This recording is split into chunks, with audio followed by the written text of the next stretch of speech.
ठीक है। देखिए लास्ट क्लास में हम क्या डिस्कस कर रहे थे? याद है किसी को? हमने एक एग्जाम्पल लिया था कि गंगा जी वाला, कि जो विदेशी लोग हैं वो भारतीयों को मूर्ख समझते हैं कि अरे इतनी ठंड में सुबह सुबह ठंडे पानी से नहाने की क्या जरूरत है, ये लोग तो पागल है, कुछ भी करते हैं। तो इसका अर्थ क्या है?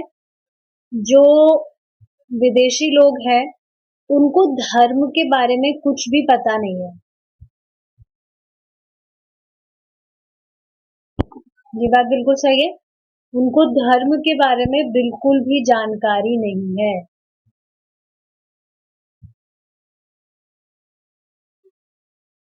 जैसे आप खुद देखिए, एग्जाम्पल से समझिए आप, जो चाइना के लोग हैं, चाइना में जो लोग रह रहे हैं, आप उनसे किसी से भी पूछ कर देखिए, किसी को चाइनीज आती हो तो, कि मुक्ति का अर्थ क्या है। उनके पिताजी भी नहीं बता पाएंगे कि मुक्ति है क्या, मुक्ति होती क्या है, उनको ये भी मालूम नहीं है। तो फिर इस पथ पर चलने की तो बहुत दूर की बात है। तो समझना चाहिए कि जो भारत में जो लोग रह रहे हैं, धर्म तो उनका धरोहर है। तभी तो आप देखिए ना, सहज कैसे श्रद्धा हो जाती है लोगों की गीता पर। चाहे से कोई व्यक्ति गीता पढ़ भी ना रहा हो, पर उसकी सहज श्रद्धा होती है कि हाँ, गीता बहुत महान ग्रंथ है। लेकिन जो विदेशी लोग हैं, उसमें भी आप देखिए, प्रभुपाद ने प्रचार किया, इस वजह से कुछ लोग जो हैं भक्त बने हैं, अब भक्ति कर रहे हैं। अब नहीं तो बिल्कुल ही मिट चुका था। और अभी भी आप देखिए ना, बहुत कम ही है डिवोटीज। डिवोटीज की संख्या तो कम ही है, लिमिटेड ही है। तो फॉरेन में जो विदेशी लोग हैं, धर्म की परिभाषा भी नहीं जानते हैं, बहुत कमी है वहां। तो समझना चाहिए, प्रभुपाद जी खुद कहते हैं कि जो भारतवासी है तो ये उपाधियां, लेकिन फिर भी जो यहाँ रह रहा है, भारत में जिसका भी जन्म हुआ है, बेसिकली वो बहुत करीब है भगवान के। जो विदेशी लोग हैं, वो तो बहुत ज्यादा दूर है।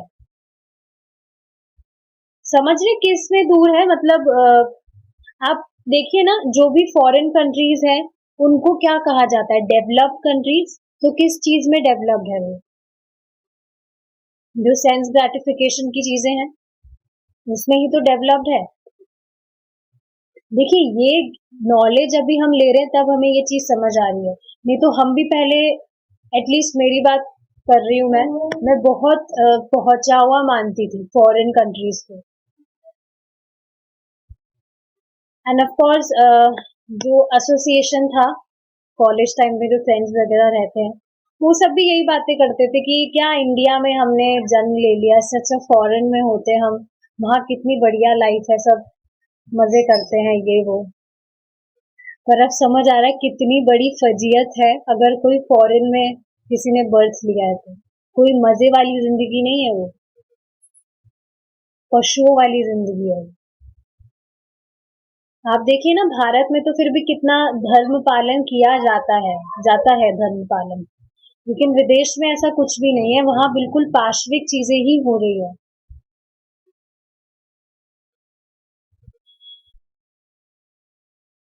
हमने एग्जाम्पल से समझा था कि वहाँ एक कंट्री है, कोई कंट्री है, फॉरेन कंट्री, वहां पर जो इंटॉक्सिकेशन होता है, वो तो बहुत नॉर्मल आम चीज है। मतलब सारी, ऑलमोस्ट सारी जो भी फॉरेन कंट्रीज हैं, लेकिन एक है कंट्री, वहां पर जो ड्रग्स होते हैं, वहां का जो खुद का प्राइम मिनिस्टर है या पता नहीं कौन है, वो खुद इस चीज को बढ़ावा देता है कि ड्रग्स। अब आप सोचिए, जब वो ही उसका ये लेवल है, तो पूरे जो कंट्री है उसकी क्या हालत होगी।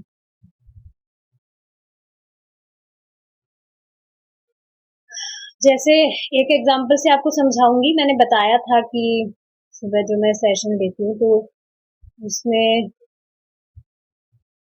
वो जो सेशन जिन्होंने मतलब स्टार्ट किया था,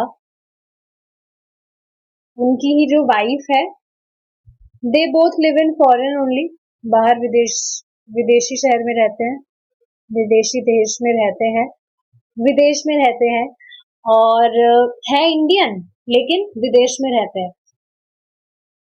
तो यही बात हुई थी कि मैंने आपको बताया था कि जो भी हम खाते हैं, अगर हम भगवान को ऑफर करके खाए तो अच्छा होता है, लेकिन आप ट्राई कीजिए कि अनियन गार्लिक आप ना खाएं। तो फिर वो माता जी अपनी लाल भुजक्कर गिरी लगाती है कि नहीं नहीं, जो भी हम खाते हैं सब कुछ हमको ऑफर करना चाहिए, डिवाइन डिवाइन को ऑफर करना चाहिए। वो भेदभाव नहीं देखते हैं, हम जो भी खाते हैं वो एक्सेप्ट कर लेते हैं, बहुत अच्छे होते हैं। अब आप खुद सोचिए, ठीक है भक्ति नहीं कर रहे थे, बट ये तो किसी मतलब अच्छे समझदार बच्चे को भी पता है कि अनियन गार्लिक तो ऑफर नहीं करते। साक्षी माता जी, जब आप भक्ति नहीं कर रहे थे तो क्या आपको ये चीज नहीं पता थी कि अनियन गार्लिक का भोग नहीं लगाना चाहिए भगवान को? शुरू से ही पता होती है ये चीज तो, लेकिन आप देख रहे हैं कितनी अविद्या है।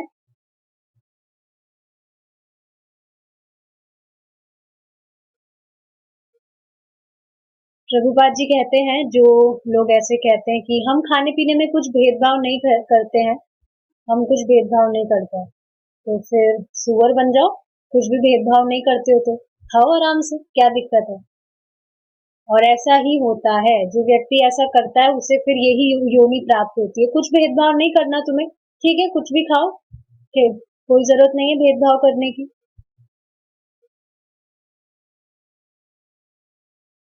ठीक है, तो एक बार फिर से पढ़ते हैं। एक समय था जब भारत के लोगों के जीवन का सिद्धांत यही था, और ब्राह्मण नामक मनुष्य का एक वर्ग था जिन्होंने स्वयं को पूर्णतया आध्यात्मिक संस्कृति के लिए ही समर्पित कर दिया था। यद्यपि ब्राह्मणोचित संस्कृति युक्त जीवन पद्धति भारत के शास्त्रों द्वारा निरूपित है, तथापि यह केवल भारतीयों के लिए ही नहीं है, अपितु समस्त मानव जाति के लिए है। समझ रहे हैं, जो शास्त्र है वो मनुष्यों के लिए है, एक पर्टिकुलर उपाधि के लिए नहीं है। जैसे विदेश में कोई जानी मानी कोई यूनिवर्सिटी थी, तो श्रीला प्रभुपाद जी गए थे वहां, पता नहीं किसी कारण से। तो श्रीला प्रभुपाद जी ने वहां पे प्रश्न किया कि आत्म साक्षात्कार का कोई डिपार्टमेंट है, कहाँ है? तो वो चुप, कुछ जवाब नहीं। भगवान कौन है? चुप, कुछ जवाब नहीं उनके पास। तो देख रहे हैं, मतलब जो मेन चीज है, उन लोगों का उन चीजों का नॉलेज नहीं है लोगों को। जो चीज में नहीं है उसमें ही लोग आगे बढ़ने का बस प्रयास करे जा रहे हैं, मेहनत किए जा रहे हैं बिना मतलब की। तो जो शास्त्र है वो सबके लिए है, प्रभुपाद जी ने ये प्रमाणित कर दिया है। वेद समस्त मानव जाति के लिए लिखे गए हैं, किंतु हुआ यह कि जब वेद लिखे गए तब संस्कृति नाम से जिसका एकमात्र अस्तित्व था, वह आज की भारतीय संस्कृति ही थी। उस समय पूरा ग्रह ऋषभ देव के पुत्र सम्राट भरत के नाम पर भारतवर्ष कहलाता था। समझ रहे हैं, पूरा जो ग्रह था, this whole planet was Bharat only, Bharatvarsh कहलाता था। महाराज भरत समग्र भूमंडल का शासन चलाते थे, किंतु शनय शनय यह भूमंडल विभाजित होता गया। टाइम के साथ साथ ये जो प्लैनेट है, जो पृथ्वी है, ये विभाजित होती गई। अतः वैदिक संस्कृति के एक सांप्रदायिक अर्थ में समझ लेना चाहिए, केवल भारतीय या हिंदू धर्म नहीं, प्राय धर्म शब्द का अंग्रेजी अनुवाद रिलीजन कर दिया जाता है। हिंदू धर्म को रिलीजन का प्राय समझ लेना धर्म शब्द को गलत समझना है। तो देखिए इसका अर्थ क्या है, जो धर्म है उसको इंग्लिश में रिलीजन वर्ड से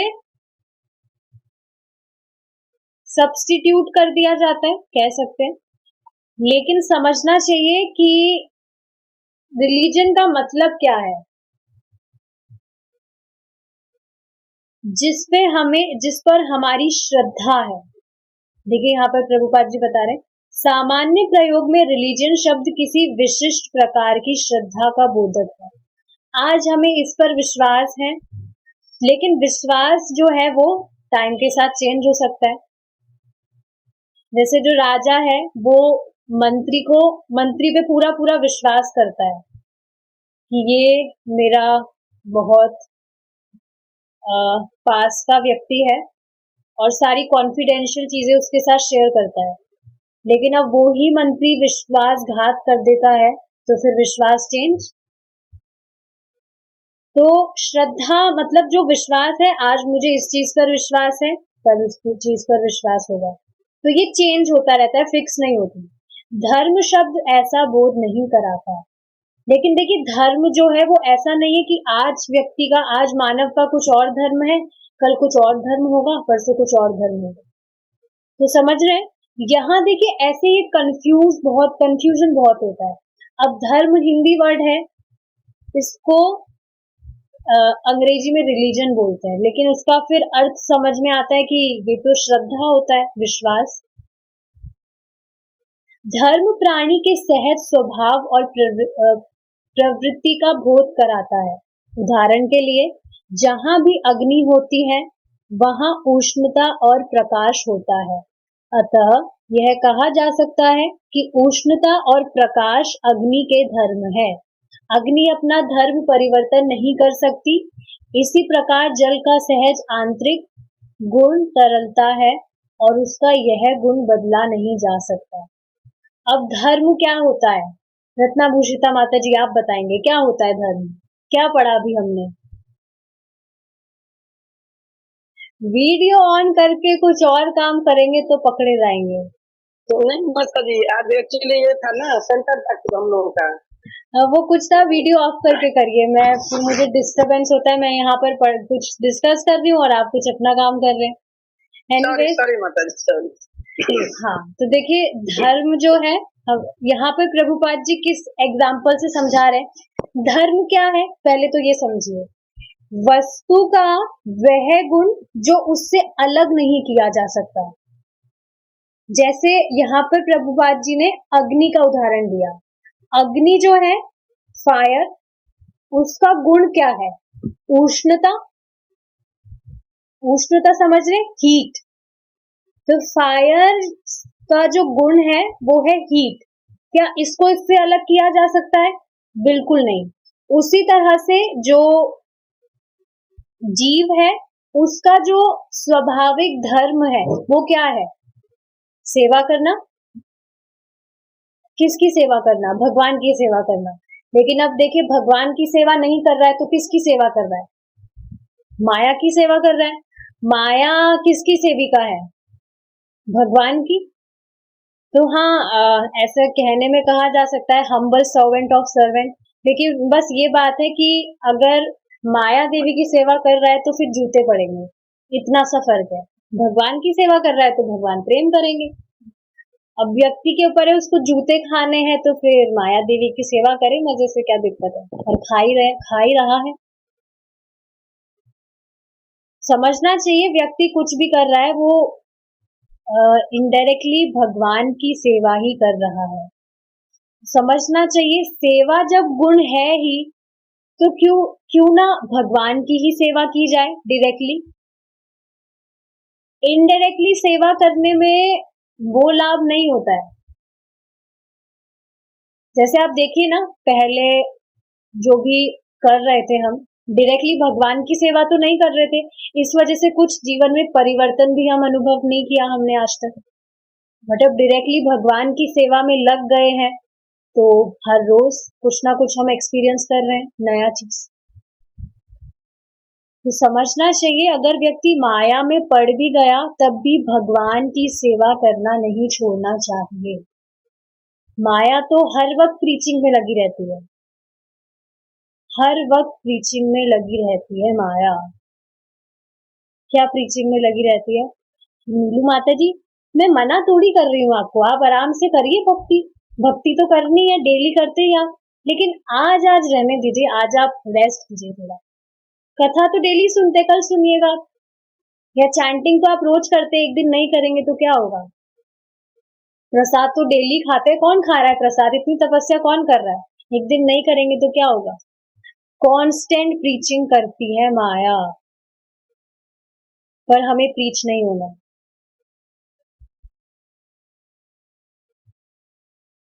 देखिए, मैं बहुत इंपॉर्टेंट बात यहाँ पर कहूंगी, हम जो भी चीजें सुनते हैं, हमारे कानों में जो भी चीजें जाती हैं, वो डायरेक्ट हमारे चित्त पर फिट होती है, फिक्स हो जाती है, और उसी का हम बार बार स्मरण करते हैं। आप खुद सोचिए ना, किसी व्यक्ति ने आपको आके गाली बक गया, कुछ भी आपने कानों में सुना वो, और वो आपके दिमाग में घूमता रहेगा, अरे उसने मुझे ऐसा कैसे बोल दिया, ऐसा कैसे कर सकता है वो मेरे साथ। अब सोचिए, अगर सुना ही नहीं होता आपने वो, तो फिर क्या कुछ याद रहता? तो मतलब इस एग्जाम्पल से समझाया क्या जा रहा है कि जितना हम भगवान के बारे में श्रवण करेंगे, उतना उनकी ही स्मृति हमें होगी। इनफैक्ट आप देखेंगे कभी कभी तो सपने में भी चीजें दिखती है कि हम सपने में चैंटिंग कर रहे हैं या कुछ कर रहे हैं, प्रसाद बना रहे हैं। तो ऐसा क्यों है? क्योंकि डेली भक्ति कर रहे हैं। और देखिए, डेली जो हम कर रहे हैं, अंत समय में भी वो ही याद आता है।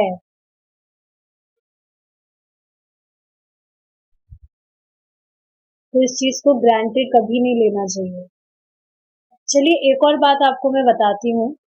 आप देख रहे होंगे कि जो भौतिकतावादी चीजें होती है, हम जब वो कर रहे थे भक्ति से पहले, तो आप देखेंगे कॉन्स्टेंटली वो चीजें हमारे दिमाग में घूमती रहती थी। लेकिन अब जब हम भक्ति कर रहे हैं, तो क्या कॉन्स्टेंटली भक्ति से रिलेटेड चीजें हमारे दिमाग में घूम रही है? नहीं। अब इसका कारण क्या है? क्योंकि अनादि काल से हम माया की सेवा ही तो करते आए हैं। इस वजह से हमारे हृदय में वो जो लेयर्स है वो गड़ गई है। पर जैसे जैसे भक्ति करते जा रहे हैं, वो लेयर्स साफ होती जा रही है। बहुत अमेजिंग ऑब्जर्वेशन है ये, अगर आप इस पे एक बार सोचे तो। भौतिकतावादी चीजें जो है वो कितना घूमती रहती थी, पूरा टाइम बस कुछ ना कुछ सोचना, ये वो। और इनफैक्ट अभी भी जब हम चैंटिंग करते हैं या कभी कभी कुछ कथा भी सुन रहे, तब भी हमारा माइंड डाइवर्ट होके कुछ उन चीजों में ही चला जाता है। इसका कारण यही है, हमेशा से वो ही करते आए हैं, तो परत एकदम गड़ गई है अंदर। पर इसका मतलब ये नहीं है कि वो परमानेंटली चिपक गई है फेविक्विक से, ऐसा नहीं है। जैसे जैसे भक्ति करेंगे, हटती जाएगी, सफाई होती जाएगी। श्रीमद् भागवतम के सेकंड कैंटो के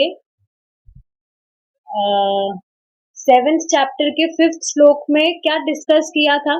प्रभु जी ने श्लोक डिस्कस किया था कि जब हम हरे कृष्ण महामंत्र को बोलकर चैंट करते हैं, तो हमारे कान से वो प्रवेश करता है, और कान से प्रवेश करके हमारे हृदय में, मतलब कान से प्रवेश कर रहा है, क्या प्रवेश कर रहा है? भगवान का नाम। अब ये पता है, भगवान का नाम भगवान से भिन्न नहीं है, तो स्वयं भगवान हमारे कान में प्रवेश करके हमारे हृदय में बैठते हैं, और हृदय में बैठ के क्या करते हैं? सफाई करते हैं। तो गंभीरता से जब हम जप करेंगे, आप देखेंगे कि बहुत तेजी से सफाई होगी। और सिर्फ काम चलाओ अगर जप कर रहे हैं, तो फिर पता नहीं कितना टाइम लग सकता है। हरे कृष्ण कृष्ण कृष्ण हरे हरे, इधर उधर देख रहे हैं, कुछ और घूम रहा है। कम से कम ट्राई तो कर सकते हैं हम फिक्स होने का। जैसे माइंड जाता है तो चला के उसे नहीं जाने देना चाहिए। ट्राई कीजिए फिर से कि नहीं मैं ट्राई करूंगा, कैसे नहीं फिक्स होता है, मैं ट्राई करके देखता हूँ। 16 राउंड होते हैं, हर राउंड में आप ट्राई कीजिए। ट्राई करना भी बहुत अच्छी चीज है। ट्राई करते करते फिक्स होने लगेगा फिर अपने आप। लेकिन ये नहीं है अगर इधर उधर जा रहा है तो हम चला के फिर इधर उधर ले जाने जा रहे हैं उसे। अगर मन कर रहा है थोड़ा फोन चेक कर लेते बीच में, तो नहीं, हमें मना करना है, समझाना है मन को कि नहीं, एक बार चैंटिंग जब कर ही रहे हैं तो थोड़ा अच्छे से कर लेते हैं, क्या दिक्कत है। इस चीज को समझना चाहिए। ठीक है। इसी प्रकार जल का सहज आंतरिक गुण तरलता है और उसका यह गुण बदला नहीं जा सकता। जो जल है उसका गुण क्या है? तरलता, फ्लोई। तो उसका गुण भी इससे अलग नहीं हो सकता है। यदि ऐसा हो जाता है तो उसे जल नहीं समझा जा सकता। अब समझ पा रहे इसका अर्थ क्या है, क्या कहना चाह रहे प्रभुपाद जी। जैसे जल का जो गुण है, अगर वो गुण उससे अलग हो जाता है तो फिर वो जल नहीं रहेगा, जल समझा ही नहीं जा सकता।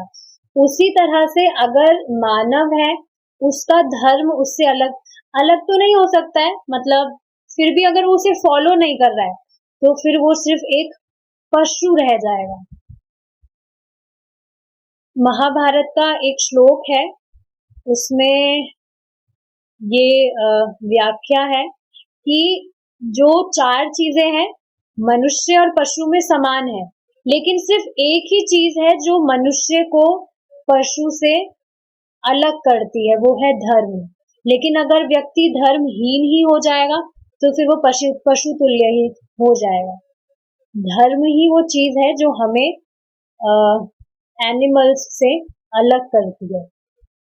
जीवात्मा के धर्म को कभी बदला नहीं जा सकता और उसका वह धर्म है उसका सहज कर्तव्य, अर्थात श्री भगवान की सेवा करना। श्रद्धा और रिलीजन बदले जा सकते हैं, समझ रहे हैं? श्रद्धा जो है बदली जा सकती है।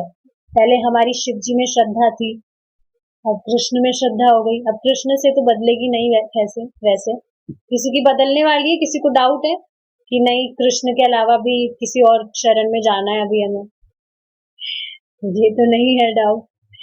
ठीक है, कभी ऐसा देखना देखा है, तो मतलब क्या कह रहे हैं माता जी आप? कभी ऐसा दिन देखना ना पड़े माता जी।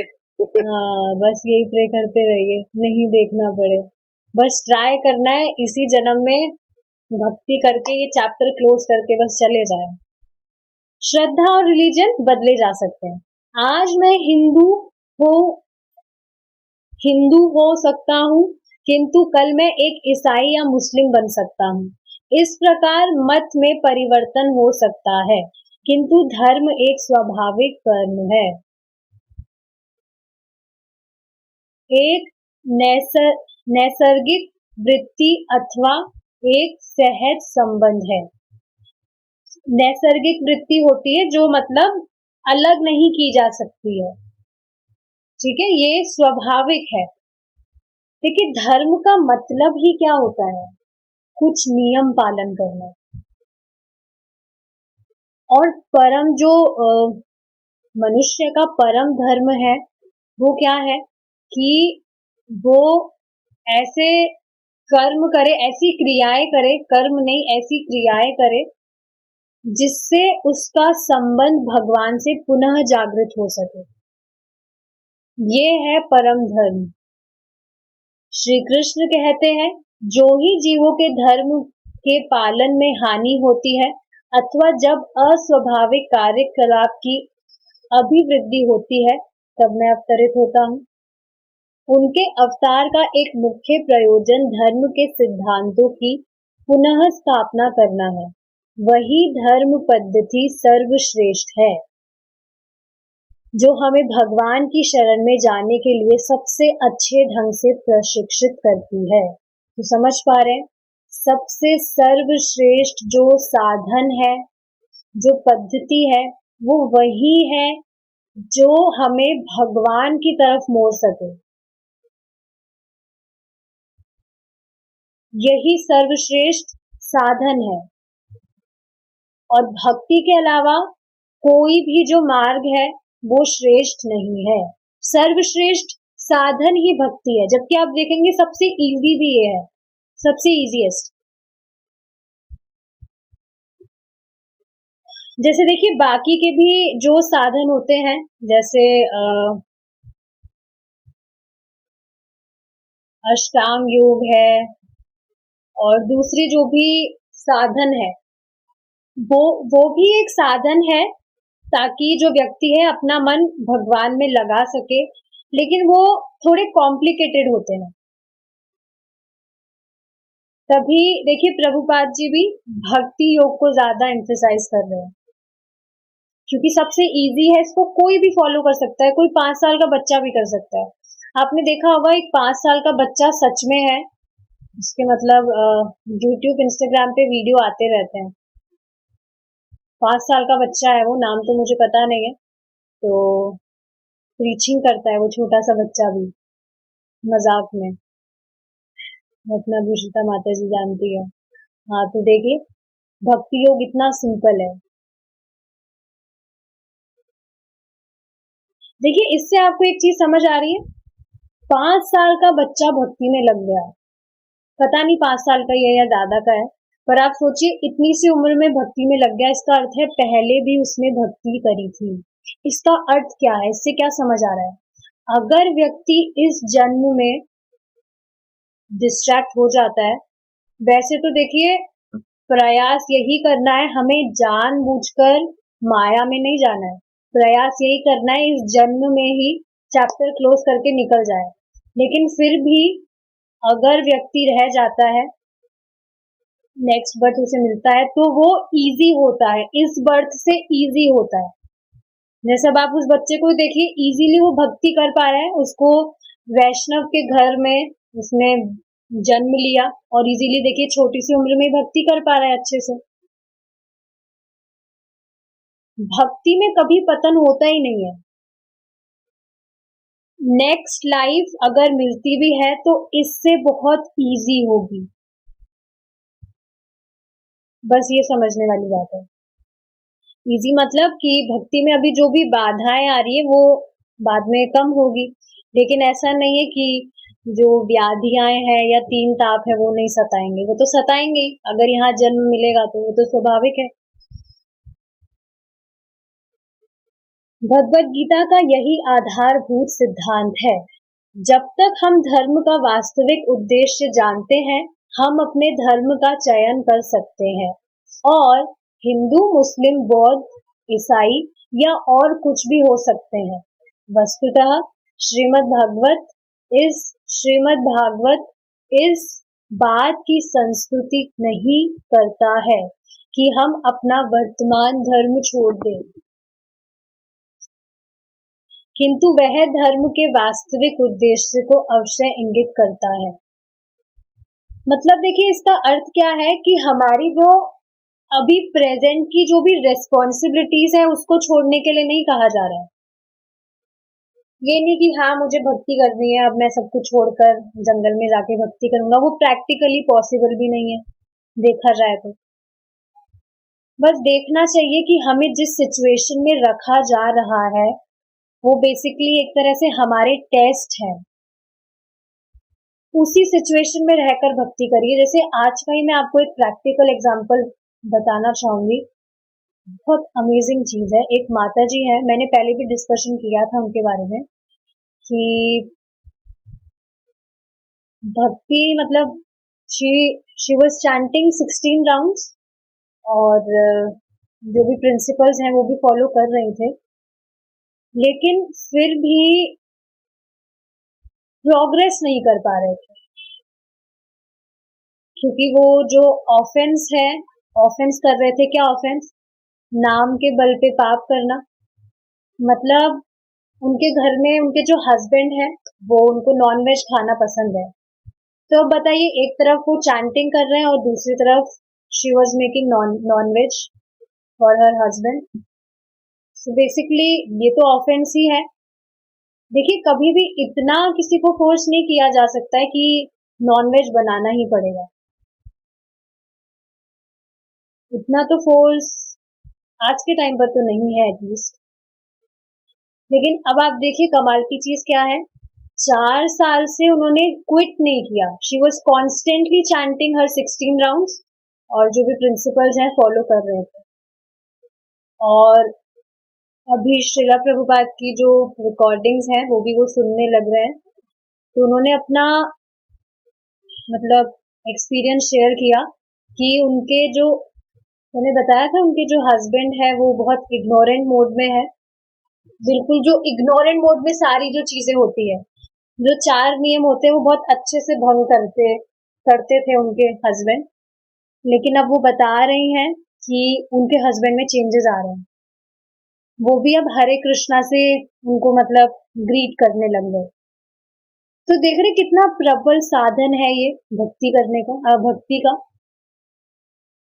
अब अष्टांग योग की आप देखिए, अगर वो माता जी नाक दबा रही होती 4 साल से, तो उनके पति में कुछ चेंजेस आते क्या? कुछ भी तो चेंजेस नहीं आते। देखिए भक्ति योग कितना ज्यादा प्रबल है। मैं खुद सरप्राइज थी, मुझे तो बिल्कुल नेक्स्ट टू इम्पॉसिबल ये चीज लग रही थी, क्योंकि इतने टाइम से माता जी भक्ति कर रही है फिर भी कुछ चेंजेस नहीं आ रहे। उनके पति उन पर हाथ उठाते थे, नॉन वेज खाना, मतलब सारा इंटॉक्सिकेशन, सारे को रेगुलेटिव प्रिंसिपल्स ब्रेक करना है। पर आप देखिए चेंजेस आ रहे हैं, उनको भक्तों का संग भी प्राप्त हो गया, पास में कोई संस्था है, पता नहीं क्या है।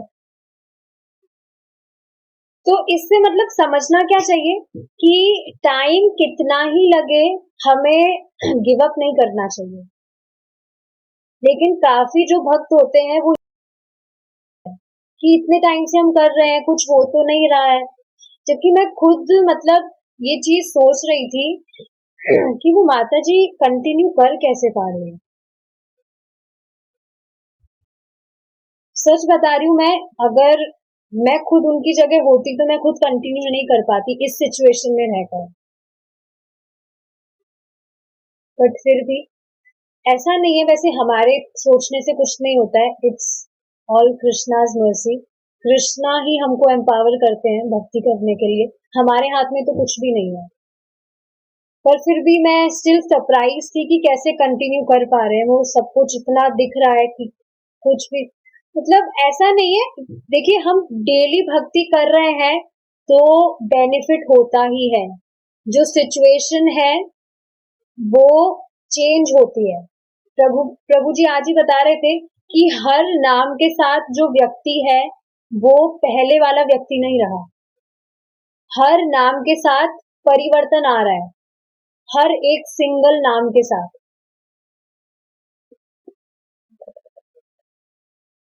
तो कह सकते हैं माता जी की श्रद्धा थी, इस वजह से उन्होंने गिव अप नहीं किया। शी वॉज मतलब होप थी, उन्हें उम्मीद थी कि कभी ना कभी तो चेंजेस आएंगे, और देखिए अब आ रहे हैं। और अब वो दिन भी दूर नहीं है कि उनके हस्बैंड भी चैंटिंग करना स्टार्ट करेंगे। आप खुद देखिए ना, शास्त्रों में कितने एग्जाम्पल्स हैं। अजामिलो अपी, लखा हीरा जो वैश्या थी, उसके अलावा जगाई मधाई। तो कम से कम हम अ, इतने तो पतित नहीं है, लेकिन देखिए उनका उद्धार हो गया तो फिर हमारा भी तो कहीं ना कहीं स्कोप है, हमारा भी तो उद्धार होगा, क्योंकि इतना तो हम एनग्रॉस्ड नहीं है इग्नोरेंट मोड में। भक्ति कर रहे हैं हम तो, वी आर मतलब भक्ति कर रहे हैं हम तो, भगवान को प्रसन्न कर रहे हैं, संतुष्ट करने का प्रयास कर रहे हैं, तो फिर क्यों भगवान पार क्यों नहीं करेंगे? तो डाउट नहीं होना चाहिए, श्रद्धा होनी चाहिए। एक स्टोरी है, मायापुर की कोई माता जी थी, उनकी स्टोरी है, प्रभु जी ने कुछ दिन पहले ही सुनाई थी, आनंद वृंदावनेश्वरी माता जी। तो उनकी स्टोरी हम डिस्कस करेंगे, वो भी बहुत ज्यादा आई ओपनिंग स्टोरी है। Will discuss that very soon. ठीक है, तो समझना चाहिए श्रद्धा बहुत जरूरी है। Never give up. भक्त को जब तक नहीं छोड़ना चाहिए जब तक कुछ ट्रांसफॉर्मेशन ना दिखे। अमेजिंग चीज क्या है, जब ट्रांसफॉर्मेशन दिखने लगेंगे तो छोड़ेगा क्यों? अब माता जी को, वो जो माता जी है उनके पति में उन्हें परिवर्तन दिख रहे हैं, वो छोड़ेगी क्यों? तो और अच्छे से करेंगी। तो वो फंसाने वाली चीज है वैसे तो, कि ट्रांसफॉर्मेशन नहीं हो रहे जब तक छोड़िए मत। ट्रांसफॉर्मेशन होंगे तो छोड़ेगा क्यों व्यक्ति? और करेगा फिर तो ठीक है।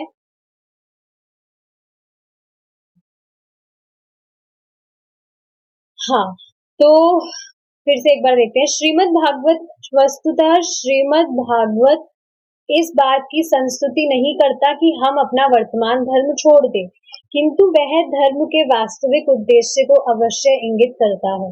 वह उद्देश्य है भगवत प्रेम, और वह धर्म जो हमें सबसे अच्छे ढंग से भगवत प्रेम की शिक्षा देता हो वही सर्वश्रेष्ठ है। तो समझ पा रहे हैं कि भगवान के प्रति हमारा जो प्रेम है वो हमेशा से है, लेकिन उसे पुनः जागृत करना, वो जो शिक्षा है वो ही सर्व श्रेष्ठ परम धर्म है। वेदों का सार भी तो यही है। इस युग में विशेष रूप से जनता की विवेक चेतना में सामान्य हास्य हुआ है।